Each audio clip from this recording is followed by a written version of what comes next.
Now, just one more little thing. Yes. It will make it much less painful and much easier to make you into the rest of your mummy. Head there, feet there. It's nice and comfy. Take a rest. Yeah, thanks a lot. I'll do that. Okay. I've tied you to the brazier, Mr. Fraser.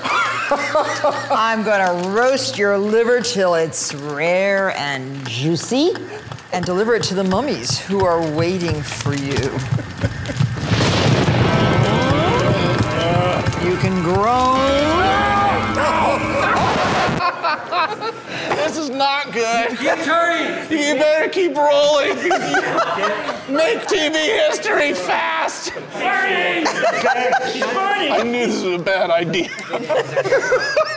Okay, the diet starts tomorrow. Here we go. We have great outtakes. That was all planned, Brendan. So this is an easy cocktail. It's called the poisoned apple. What do you do? Choose an apple that's not too big and not too small. Cut off the top straight if you can. I did. And then cut off the bottom just a teeny bit so it'll stand up straight. If you go too deep, it will leak, like that. It's gonna leak, definitely. Now, take your melon ball scooper. Melon ball scooper. And scoop out the apple.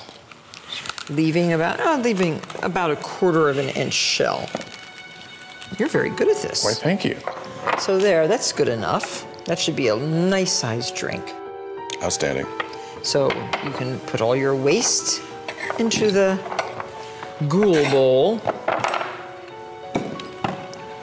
And if you don't want your apple to brown, just put a drop or two of lemon and squish it around. That's a good idea. On the cut edge. Important safety tip. Don't do it too close to your eye. Sorry, you were saying rub it on the edge. Around the edge. And this is orange sugar. Do you make this orange sugar? Yes, but look how pretty that looks. That's lovely. So that you're going to be drinking your drink out of an apple that's sugar-coated. Brilliant. So pretty, so pretty. Okay, now the drink itself. Fill my shaker with some ice, if you please. And then I have the spirits here. Now this is hemlock. Hemlock. Okay, so we want 1/2 ounce of hemlock. 1/2 ounce, which is really apple cider. Appropriate for the season. Absolutely. And this is asp venom. Asp venom. We want 1/2 ounce of that. And that's bourbon, the best kind. And then, oh, cherry herring. And we just want 1/2 ounce. Just for a little extra. Yeah, a little flavoring. A little bloody flavor. Whoops. It's not just for breakfast anymore. And then, cyanide, my favorite of all. It's delicious this time of year. It's cognac. Oh. And we just want about 1/2 ounce of that too. Okay, you like? Thank you, okay. Oh boy. If you're laughing now, can you imagine what's gonna happen in a few minutes? Now put your top back on and shake, baby, shake.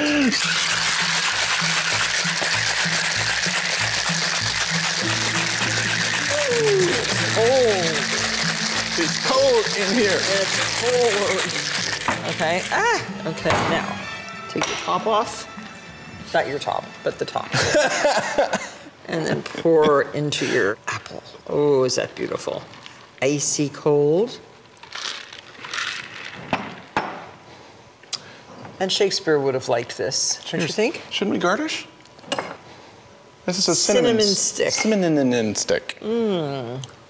Cheers. Mmm, tasty. Strong. That extra cognac.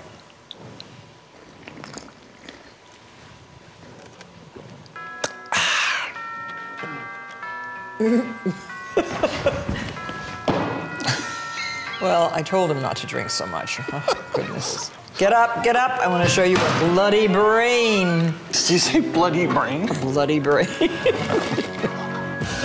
I told you it was a strong drink. Oh, my bloody brain. It's a good snack. And I think our little fellow bats will like it also. Shoot. Okay, come here. All right. We have to bloom the gelatin. Bloom? Bloom it. So here you have 1 tablespoon of gelatin into 1 2/3 cup of water. Just sprinkle on the surface of the water your 1 tablespoon of gelatin. And so you'll see what happens. It actually, and sort of stir it around a little bit like that. Stirring. And it takes about a few minutes to bloom, which means it dissolves. And then we're going to add all the other ingredients, but now we're going to start preparing our mold. Check. So here we have our shrimp. Yep. They are peeled. Delicious. And deveined. We don't want any veins in them.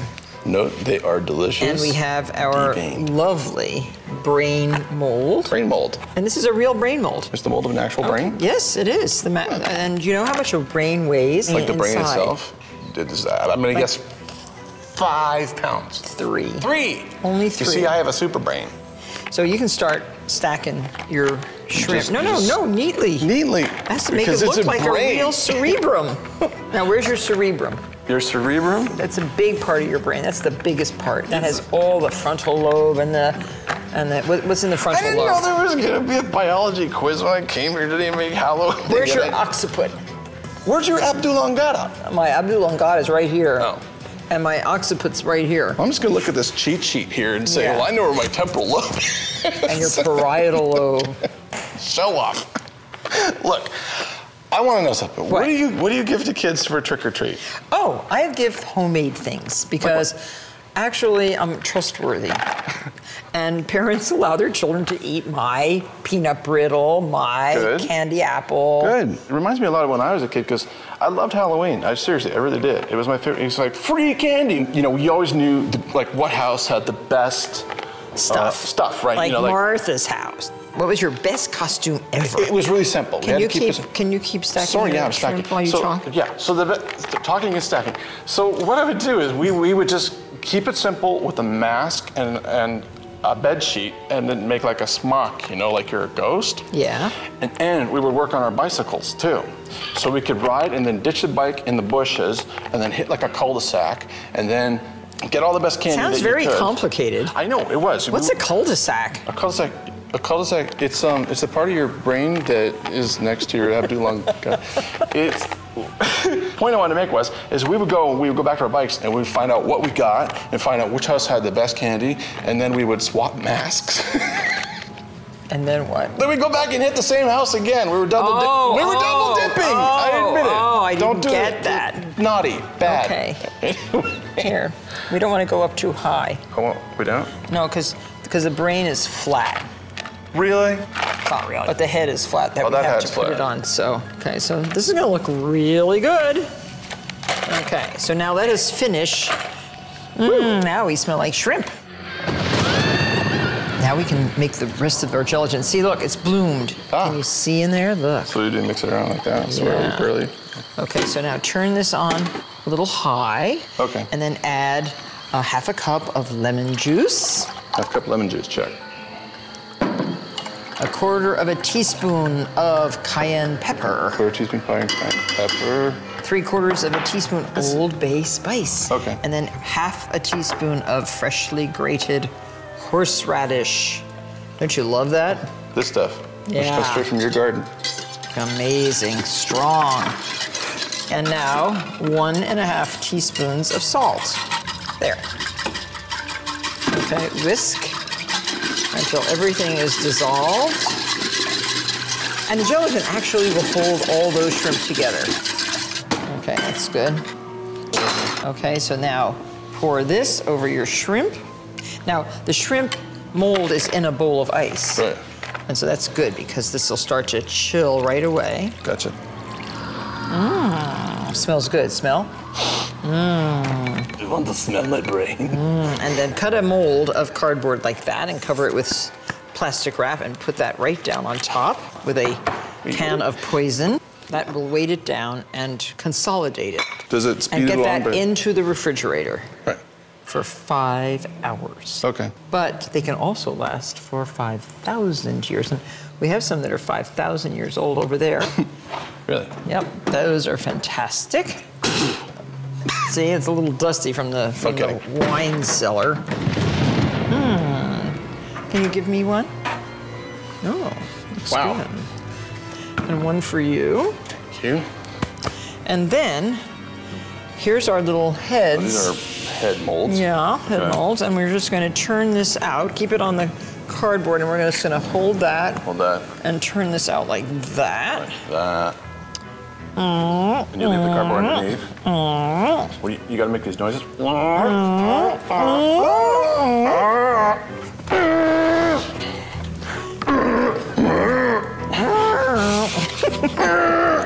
You just have to get that little air pocket going, you know?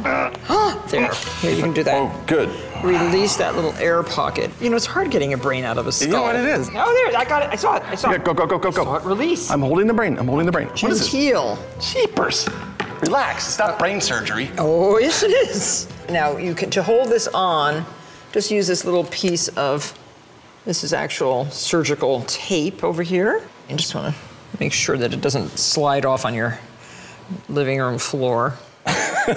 Which can also be funny. Not so funny. And then you can serve it with cocktail sauce and toothpicks. But this is not really cocktail sauce. You know what that is? What is it? Blood. Of course, it's brain. Thickened blood. Brain blood. Thickened blood. I'm using calipers. So which part of the brain are you going to eat from? I'm going to eat the temporal lobe. I'm going for the Abdulangada.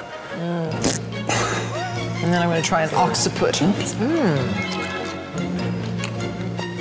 Pretty good, huh? I love my job. I love your job. Happy Halloween, folks. It's all about the sauce. I'm back with the statuesque Blake dressed as Cleopatra. When she's not Cleopatra, she's a gossip girl. I am. Oh, we love your show. Thank you. And you play the very popular Serena van der Woodsen.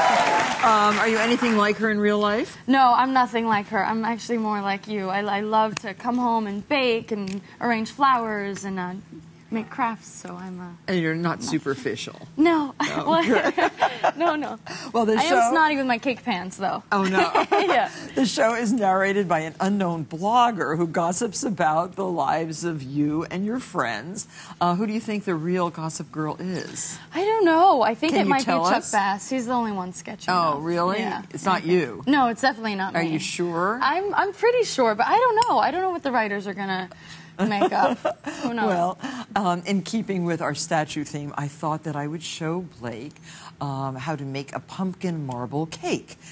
So we're playing on words and we're playing with food and we're having a good time. And this is, it's sort of unusual for Cleopatra to be using a KitchenAid mixer, but and Medusa too. I think it's kind of silly actually, but this is a fun cake to make, and we're using a beautiful mold. This is a pumpkin mold, which is actually, I think it's a Martha Stewart product, but it's a beautiful, beautiful cake when it's finished, and it'll look very much like our white pumpkins. Oh, wow. Which look a lot like marble, which look a lot like what's going on here today. Wouldn't you say? Okay, so now we are creaming in the mixer. We have some butter, and we have 15 tablespoons of unsalted butter and 3 cups of granulated sugar. So it has to be kind of a heavy batter for this pumpkin mold. And then right here in the flour, we're going to mix our dry ingredients. So you have a whole setup too, Blake. And 3/4 of a teaspoon of nutmeg, 2 1/4 teaspoons of cinnamon, 3/4 of a teaspoon of allspice. Cooking would be much nicer if you always had these little I know. Pre-measured out Well, this is, little you know, dishes. mise en place. Put it in its place. 1 1/8 teaspoon of baking powder, 1 1/8 teaspoons of baking soda, and 1 1/8 teaspoons of salt. So those are the dry ingredients. And for some reason, I don't see a whisk for you. No, I don't But have you one. can whisk this and you can whisk this. Okay? You Oh, stole my goodness. Whisk. Please. Thank Thank you. Oh, my goodness. Thank you for noticing the motion behind us. But, you know, anything can happen on Halloween. What are you going to do tonight? I have to work tonight. You do? Until about midnight. It's unfortunate. Like what kind of work? We're shooting Gossip Girl. Oh my goodness. Yeah, so I'm gonna try to have my own Halloween celebration. I've got some candy for our crew, and That's mixed enough, and now you can add the eggs. 3 eggs to your butter and sugar, one at a time. And let that get incorporated. And then we have some milk. And into the milk, we're going to add 1/2 cup of canned pumpkin. Or if you've made pumpkin pies this year and pureed your own pumpkin, you can add that. And so just mix that in. And let's see. Oh, this looks good. So it's 3/4 cup of whole milk. This looks so good. it does. It smells delicious too. So, okay, now this gets mixed into your mixer. You can just dump that in. I like heavy pound cakes like this. It's almost like a pound cake. And the heavier cakes work very well in these beautiful molds.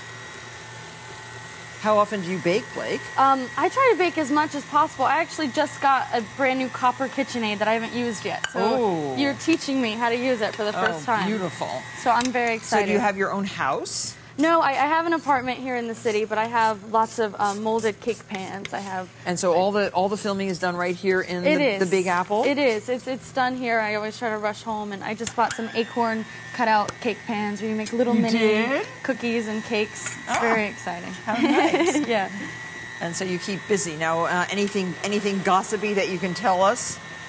Well, there's some exciting things that happen this season. I do have a new love interest. There may be an untimely death. A death? In the youthful world? Yes. Oh, that's not nice. That's not good. Who says it's a youth? Oh, you never okay. know. No, you there never are lots know. of people in the youthful world. Yeah, it's true. But it could be. You can add your dry ingredients, okay. a spoon at a time. Any cooking going on in the show? No, but with our craft service guy, I do steal away between scenes and try to make food. I'm making tortilla soup actually today when I get back for the crew. So after you finish tonight, you're really going to film until midnight? Mm-hmm. So you're not going to go out and trick-or-treating? I can't. I want to trick-or-treat so bad. My friends tell me, you're 21 years old, you can't still knock on doors and ask for candy. But I love trick-or-treating so much. Okay, so this is all nicely mixed up. Now, to make it marble, there's a secret. You take 1.5 cups of this mixture, and you add to that 1.5 cups. I'm still catching up. Okay, well, we can do that. We can just turn that one off, and you can help me finish this one. Okay. But I don't want to get my beautiful gloves all glopped up. So just take out 1.5 cups. Mine's good now. And mix in the marble, which will be the marble veins, which will be the cocoa. So you add 1/4 cup of cocoa. It is very difficult for Medusa to be doing this. This is not a job for Medusa. It's below Medusa. Medusa would be having someone else do this. Like Cleopatra, maybe. Well, no, actually, she would like Athena to do these chores. She does not like Athena very much. Who killed her, by the way? Not a nice good person. Reason, then. Okay, so there's the chocolate. Are you getting this done? Almost. I'm catching up. You're faster than me. Well, we have very little time. Ugh. And then you can divide your batter into 2 portions and fill your mold. And the mold has been sprayed with a non-stick spray, which is very good. And the mold is made by, actually this is made by, I think, Nordic Ware, which makes these fantastic shapes and heavy-duty pans. Do you have any of these? No, I don't. Not yet, but I'll you'll have to get our now. turkey mold. You'll love that. And you make a turkey cake with it? You can make a turkey cake. You can make a turkey cranberry relish. Wow. Yes, if you put enough gelatin in it, it holds it nicely. Okay, so now you smooth this out, And then you just dollop the chocolate on top and draw it through the cake. Have you ever made a marble cake before? No, I haven't. Well, they're very fun to do because the result is very, very fun. I've made a pumpkin cake before. I put two bundt cakes upside down and iced them with orange icing. This is sort of similar. So now you just put your chocolate on top and draw it down through the rest of the cake with a knife or a wooden skewer. And this will actually cook in a marbleized pattern in the batter. How are you doing? Good. I'm almost caught up. When we come back, Blake and I are going to finish our pumpkin marble cake, bake it at 350 for 60 minutes. I'm Martha Stewart, and I'm here with Blake Lively from Gossip Girl, who is Cleopatra. I'm, of course, you can tell, Medusa, and we're finishing our pumpkin marble cakes. And here they are. They're like magic out of the oven, and they're just as pretty as can be. And now we have to make our beautiful glaze, and we want them to look like marble when they're finished. So they're marble cakes inside, and they're going to be marble cakes outside. So we have, and you have 4½ cups of confectioner's sugar, and we add to that 7 tablespoons of milk. Just pour it all the way around, and then we mix that with a wire whisk. I have my whisk. Thank you very much. We have our whisks. Maybe we can give him this little fondant leaf to put on instead of the big leaf. Well, he seems to be well covered. And then 1 teaspoon of vanilla. You can measure, if you like, using your little spoon. And this just makes a beautiful colored glaze. And get all the lumps out. We could use the strength of our friend behind us to mix this.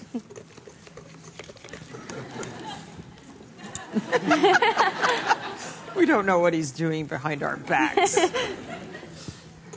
Every time I look, he's just smiling. I know. I think he's trying to get some cake out of us. He'll get a piece. Oh, so now, see the little stem end? So cover the stem with this little gadget, which is really part of our cake decorating kit. And then your cakes are on a rack, which will catch all the nice...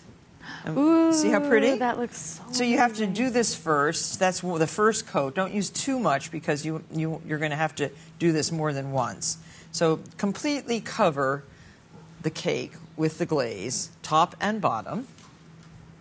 And then you're going to put it together with a lovely dulce de leche. Do you know what that is? Yes. Yes, it's so tasty. Oh, that's how you connect the two cakes? Yes, you put the bottom to the top with that in between, just to act like sort of the glue. And when you're all done putting it together, then glaze it with a little bit more of this lovely glaze. Oh yeah, you're doing it perfectly. See? I'm putting a little too much. No. It'll have to be twice though, because this is what the cake looks like. Whoops. Sorry, my snake almost got you. Trying to kill me. This is what the cake looks like when it's put together. It is so pretty, and it does.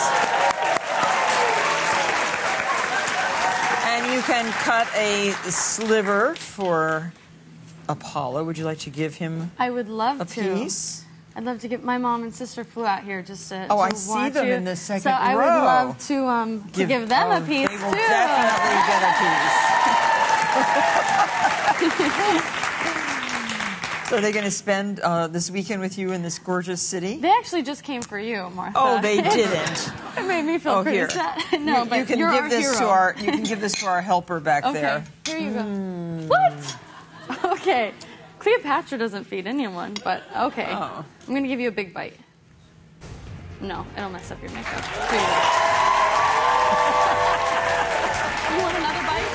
Blake, thank you very much. We're going to make bloody poison punch. I can't wait. Another fabulous Halloween thing that will frighten your party guests. Great, how fabulous. Okay, so you're going to make hands. We're going Okay. to freeze cranberry juice in surgeon's gloves. Okay. And so you just fill that up. And Okay. I'm going to make mask. Well, it's really going to look like a head, a dead person's head. Brilliant. How do you come up with this stuff? Well, who knows? It's brilliant. It's all fun. Okay. Now, the head is going to have a little bit of hair, and those are just those cute little gummy worms, and just hold them onto the edge of the mask with clothespins, wooden clothespins. Now, you're doing very well. Well, it's so easy. It's the boneheaded part. So, and I have this mask resting in a plastic container, and you just have to fool around with what you need to hold it upright. Whatever you need, you can have. So what are you doing? Oh yeah, that's good. I'm doing good. It has a rubber band on it, so I figured. Yep, that's what you have to do. Just tie it up like that, and then we're going to put these right in the freezer. Make sure your freezer's big enough to hold the mask and the other things that you're making. It's very disheartening when you make something and then you go to your freezer and it doesn't fit. It's too high. Okay, so Martha, now I'm filling my mask Okay. with cranberry juice. And you can freeze cranberry juice, cider, lemonade, whatever you want. Well, But- I like the red. Ooh, I'm I like the smelling. cranberry juice because it's bright red and it Yes, looks really ghoulish. and it will look very ghoulish. It looks like a skinned head. I don't know what to say. It's disgusting. Those go in the freezer where you have enough room, okay? And now, here's the punch. Apple cider. Okay. Whatever, and lime juice. Look, fresh lime juice into the apple cider.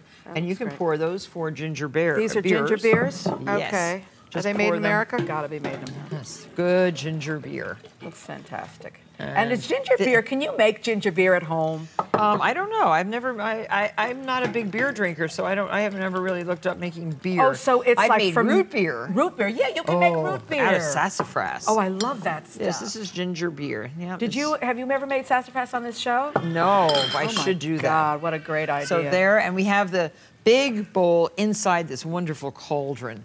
And now you have they froze already. Yeah. So you just undo the, you left 1 beer.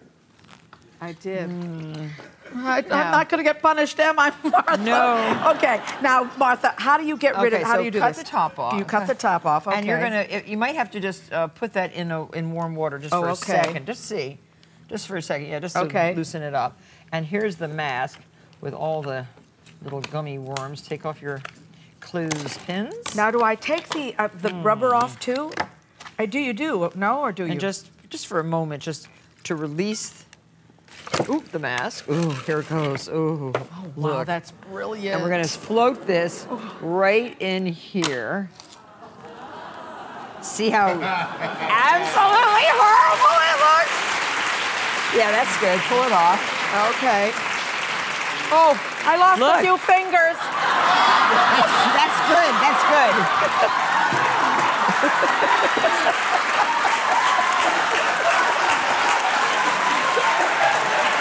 That's good. I like that. It's going to lose fingers. Well. Oh, look, I lost fingers too. That's what it says. That's what it says. Here, that one. All right. And float those on either side. Oh, my God. It looks like a lobster boil. I hate to tell you. They got the last word, I'll tell you. We're making something that John devised in the kitchen for Halloween night. This is the kind of dinner that kids love, and it's also really good to send them out with a full stomach when they're collecting all their treats, all that candy, all that sugar. That's what you want to do. You want to fill them up so they have a little nutrition. Also keeps you warm, all this carbohydrates. Oh, yeah. Keep them going from house to house. John calls it Rigaboni. You're going to start the sauce, right? Well, first we're going to drop the pasta. Oh, okay. Do you want to do that for me? Yeah, I'll do that. So you can cook the pasta, make the sauce, assemble it all within how many minutes? About a half an hour. That's pretty good. It is pretty good. And you can actually do it the night before and then just reheat it the day of. So if you're out, getting the costumes ready and all that kind of stuff. I always like to put a little salt in my rigatoni water, right? Right. Okay. Salty like to see, some people say. I love it. Okay. And then this is rigatoni. And if you notice, right on the front of the box, it says 12 minutes. But we're purposely undercooking it because it will continue to cook over here. So how many, 10? 9 minutes. I'm going to start the sauce with 2 tablespoons of olive oil. What I like to do is bring my garlic and onions together. I like to bring them up to temperature. I don't like to have the oil too hot. This way I kind of sweat them out as opposed to brown them. Okay. So I'll watch them so that they just sweat. Add the 6-ounce can of tomato paste, kind of cook it out a little. You put a little sugar in? I put a little sugar in. Oh, good. So, the sign of a good sauce, a little sugar, I think. John's father had a restaurant, right? No. Oh, he didn't? No, my father was an electrician. Oh, I thought who had the your my grandfather. Okay. And your father never worked in the restaurant? No. Never? No. Even as a little, that was another grandfather? But he was a wonderful electrician. Okay, here we go. We're going to add 2 28-ounce cans. So this is a lot of sauce. It's a lot of sauce. If I got that on my shirt, I did. No, I didn't. Okay. 2 28-ounce cans of... Pour it that way. Thank you. These are 28-ounce cans of unpeeled crushed with puree. It's about a tablespoon of salt. Okay. Oops, there we go again. That time I did get me. Are you blurping or is it me? No, it's the sauce itself blurping. A little bit black pepper. And here goes the pinch of sugar that you were talking about. Great. And that's it. And we let that cook for about 15 to 20 minutes. This is a lot. This will serve, I'd say, about 20 hungry children, or maybe about 8 to 10 adults. Okay. And then over here, what we're going to do is mix 1.5 pounds of your favorite ricotta with, this is about a ½ pound of mozzarella. Okay. All right, you can just give that a stir for me, please. Mix that up. And also just a pinch of salt and a pinch of pepper, and that'll season it very nicely. And then we're pretty much ready to start layering as soon as our pasta's done. You have a great big baking sheet with a casserole. Layer of sauce goes on the bottom. Okay. Now the sausage? The sausage is already pre-cooked. We took it out of the casing. So how much is that? This is 2 pounds. 2 pounds. A little sausage. No, actually. Doesn't matter. Okay, you're right. Doesn't matter. See, everybody has a different idea. Rigaboni can be layered in any fashion whatsoever, as long as it's layered. How's that? That's pretty accurate. Okay. Now I'll wait for the bones.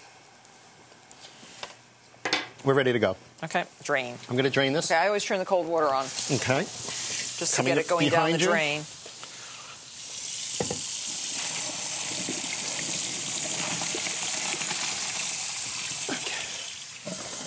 It also makes it easier to handle if the pasta's cold.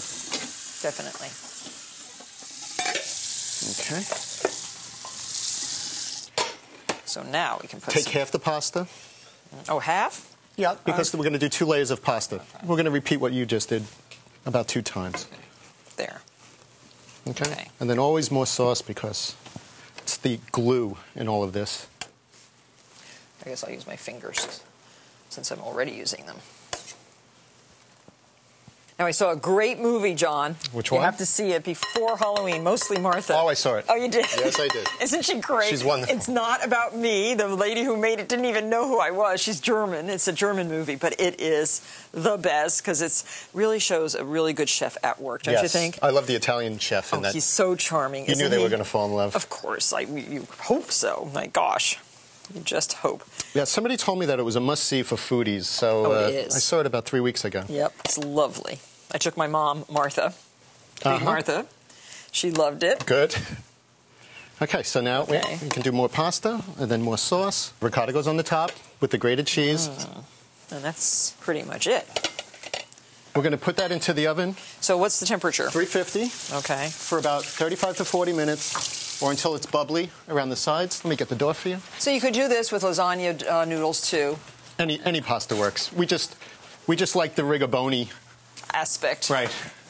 And here it is, the finished rigaboni. Now, it's pretty important that you have it sit for a little while after it comes out of the oven. It just kind of sets, kind of like a...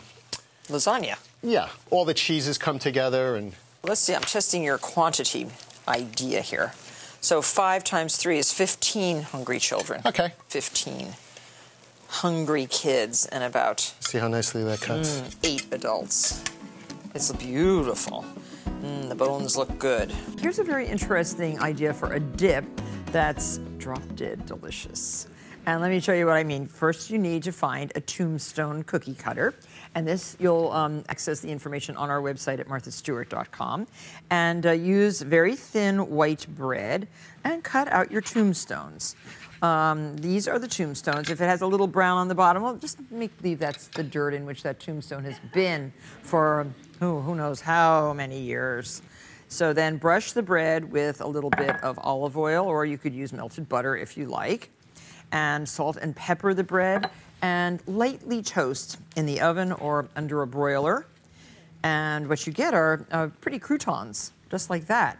And the whole idea of this dish is creamed peas, which are very tasty, a little onion, a little like a velouté sauce or a bechamel, and then you add the whole peas on top. And you know what we call this? Does anybody guess in the audience what we would call this? Yes? Lenore? Rest in peace. Rest in peas. Isn't that cute? So you stick a few croutons in, put that on your buffet, rest in peas. I think it's the cutest thing. So put this on your buffet. And the buffet is, totally decorated and scary, wonderful Halloween type stuff. Ooh, your poison labels for your drinks, full moon brew, dark side punch. And just really use those as your inspiration for whatever you choose to serve as a drink. We have these wonderful battery-operated candles, easy on, off. Oh, here's the on. Off, on. So you don't have to have open flames in your house, especially when you're hanging chandeliers like this and evil crows like that. Beautiful glassware. A lot of fun, actually. Halloween decorations, all of these from our designs at the Grandin Road catalog, which you can access online, or you can actually, I've been getting the catalogs in my newspapers, and I really like it. These bats that you can just stick on the wall and other drippy, gooey things that hang here and there all over your house, the tablecloth, and serve sort of scary things in the dark like olives. People can, when in the dark, they don't know quite what they are. You need some white chocolate bits. We're using 1 package of white chocolate bits and melting the chocolate, just softening it over simmering water until the bits are melted, or almost melted. And to this, we're going to add 1.5 tablespoons of vegetable oil. The vegetable oil tends to make the white chocolate glistening and a little bit more malleable and a little bit easier to work with. And just stir this up. See how it loosens it up? And stir it up, get those lumps out of it. And now, using parchment paper or a silpat, just spoon a ghostly shape. A head. And you can spread this down 2 little arms.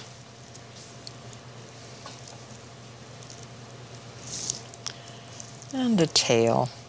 Using about, probably 1 heaping tablespoon of white chocolate. Place a lollipop stick. You can put a little bit more chocolate over the lollipop stick just so it hardens nicely and holds in. And you may get something that looks like a ghost or something that looks like a little airplane.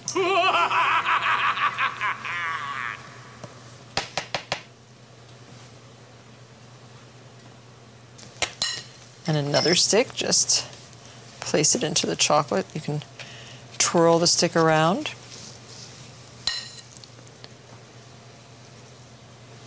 Now, I usually do all of this in this costume, of course. It's comfortable. It's appropriate.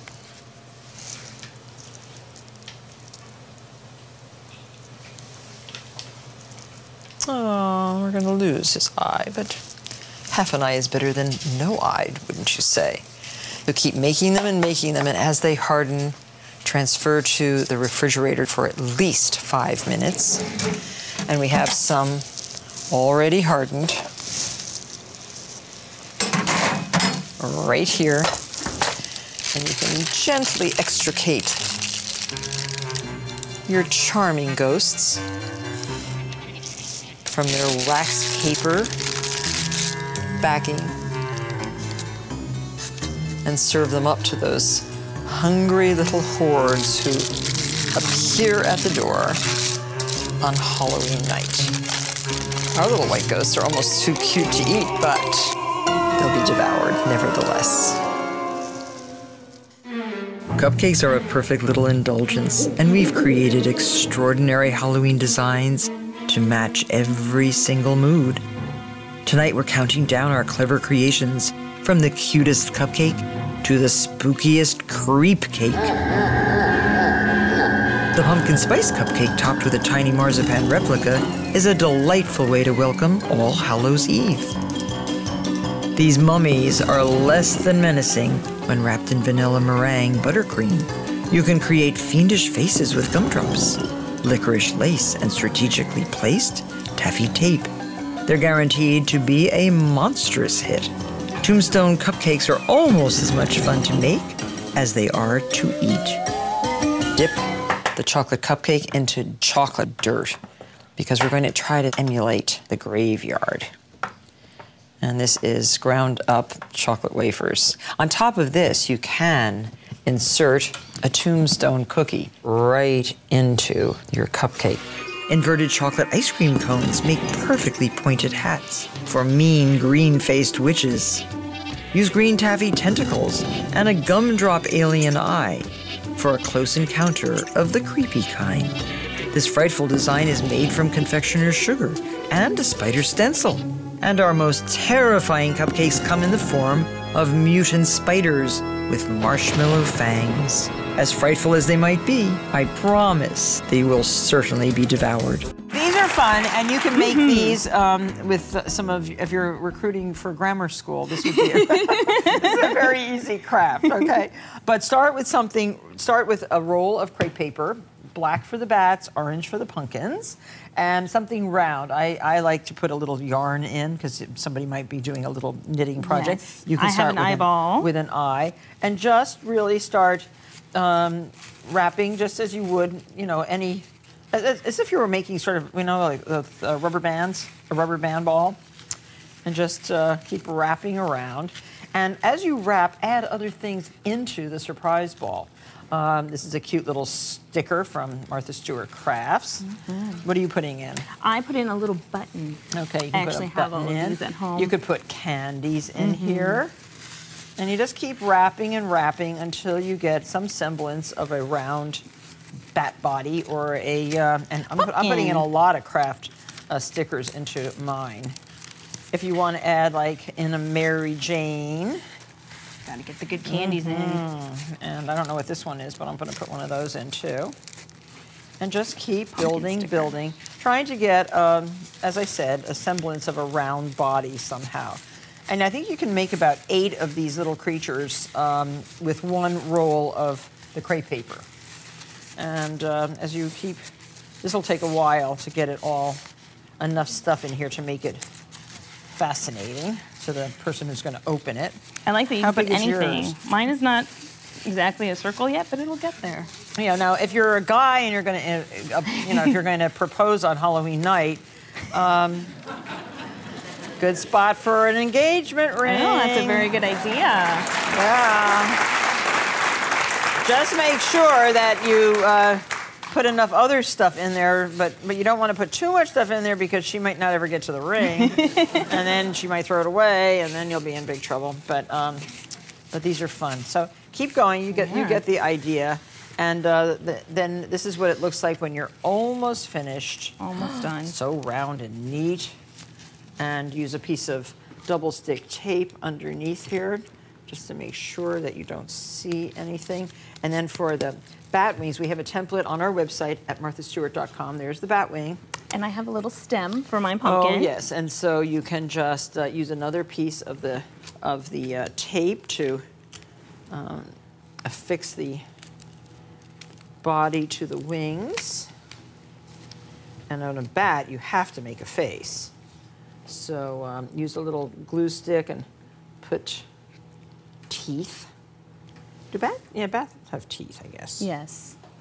I didn't notice their faces earlier. I think they're Little adorable. Fangs, yeah. Little fangs. I like how you can change the faces to whatever you want it to be. And oh, these beautiful sparkly eyes. I love these. How are you doing? Pretty good. Yeah, you're a Putting good my face crafter. on. Okay, so here we have bat number 5. And let's see yours. With Halloween fast approaching, we've come up with an eye-popping tomato soup that I know your kids are going to love. And if the 31st turns out to be bone-chilling cold, this soup is sure to warm up all those trick-or-treaters. Something's a little strange here. Well, let me show you how to make the eyeballs. This is one of those little mozzarellas. Take a little melon ball scoop.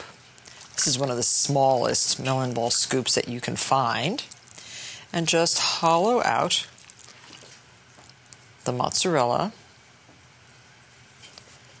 And then take an ordinary pimento stuffed green olive, cut it in half, crosswise, and just insert the iris and the pupil into the white of the eye. That's your eyeball. Pretty simple, don't you think? And now you have to have a bug to put into your eyeball soup. That soup's a little bit scary. You have to watch out for that. Black olives with the pits removed. Use a little toothpick. You'll need some antennae. Poke 2 holes in the top. Stick the short pieces of chive right in the holes. And then for the little legs, you can use chives if you don't have anything else, but I suggest 6 little rosemary leafed legs along the sides. These are just the individual needles in the rosemary. Just stick those right in like that.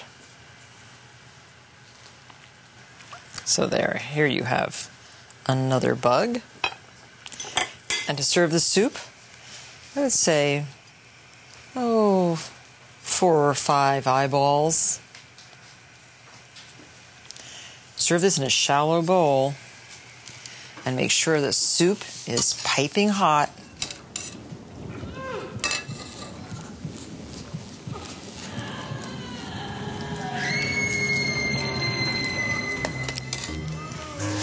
Bug just sits on the edge of the plate, and there you have a warm, eye-popping soup, a ghoulish treat for your whole family.